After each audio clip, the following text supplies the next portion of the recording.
Patrick and Carla, thank you for the opportunity for me to be able to come and look at your home yesterday. Carla, I'm sorry that we couldn't connect, but I do appreciate Patrick, you being able to be there and go through the project as we had talked there for the kitchen pantry cabinet and then the utility pantry cabinet or the utility cabinet. So I wanted to make sure just to kind of go through and look. I've got a rendition of your kitchen here that you can see.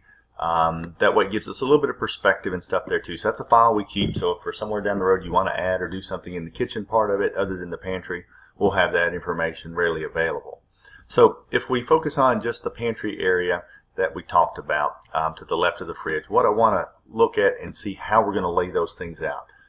This is what Patrick and I discussed yesterday, Carla, so I wanted you to be able to have this rendition as well so that you can kind of see the vision that we had in mind there for that space. So on the very bottom, I want to put a glide out in there that is 7 inches tall. It's going to house a lot of tall things. I think now there were some bags of chips. That's certainly stuff that you can put in there. It could be good for dry goods, whether it's potatoes, like a sack of potatoes, or onions, or anything like that. But we want to make sure that we do it deep enough so that the items you put in there, you can kind of stack some things. You can kind of put some bulky things in there and not worry about them toppling out or tumbling over the sides. It is going to be full extension. We recommended the 100-pound load rating rails. There's no need to go to the 200-pound rails. The 100 pounds is going to work more than sufficient for that, so there's no need to add that cost to that. So what we'll do is we'll put the very first one in to begin with, and then what we're going to do in locating the second one above it is we'll put the tallest item here. Let's say it's a bag of chips or a box of cereal or a 2-liter drink bottle. We'll put that, whatever that tallest item is, and then we'll locate this second shelf right above it. So that way you're going to have just the right amount of space. We're not going to use a ton of extra space there too. We want to coordinate it based upon the content that you have in that space. The next two drawers that we're going to use are going to be 5 inches tall. The use for those, a lot of medium to mid-sized boxes, whether it be cake mixes, pasta, it could be jars, it could be oil bottles, it could be things like that. That's going to be just a good variety. So we want to get you 2 units for that, and those are all 3 going to be below countertop height. The next one we want to do is going to be for cans, and it's slightly above countertop height, or at least right at that area once we space things out. But that's going to be ideal for all your can things. So we really don't need a lot of height on it.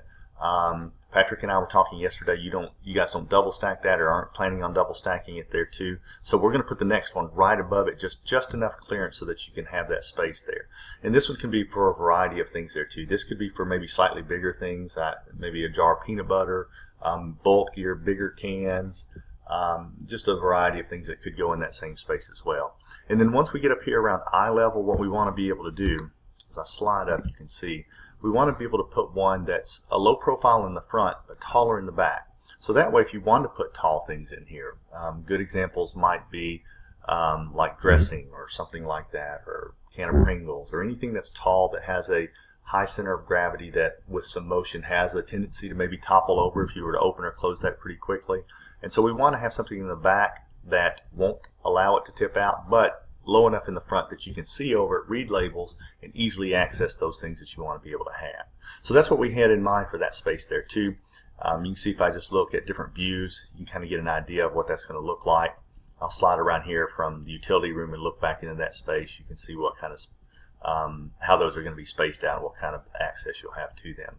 Then we're going to look at the utility room pantry here too. And so what we propose there, instead of putting drawers out, which you can do, I don't know that you necessarily need it. I think for right now you can do this and put in some shelves there. I want to do some heavy duty shelves, not like the kinds that's typically in that space, like the ones that you have in the food pantry, because those will bow under significant amounts of weight. And they won't hold up well if they get wet or things like that. These are going to be much more durable. They're thicker. They're 18 millimeter thickness, or right at 3/4 inch. And it's going to be that Baltic birch that matches the drawers as well.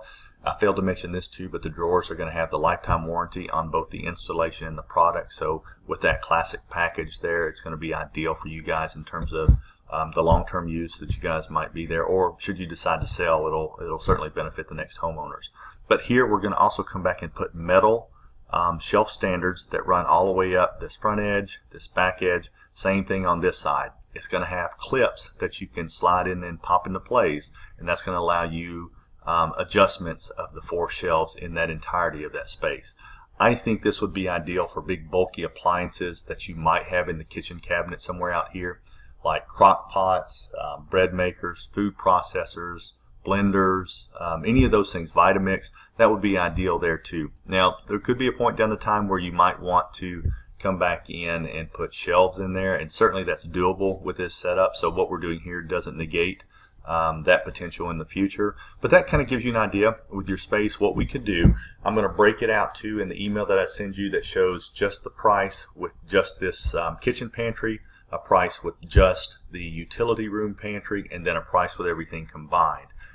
Keep in mind that any one of those, if I take the 2 individual prices, like for the utility room and the kitchen, and add them up, they are more than if you were to do the price that shows everything. And the reason why is I've got it shown so that if you were to pick just one, it has that $95 service and shipping fee that's tacked onto that. So when you do it all, you save a little bit there in doing that. So anyway, I hope that all makes sense. If you look at it, you have questions, don't hesitate to give me a call. I know this will be something that make a big difference for you too and your growing family as well, and will serve a great purpose when you decide to sell down the road. So thank you so much for the time and the opportunity. If you have questions, don't hesitate to let me know.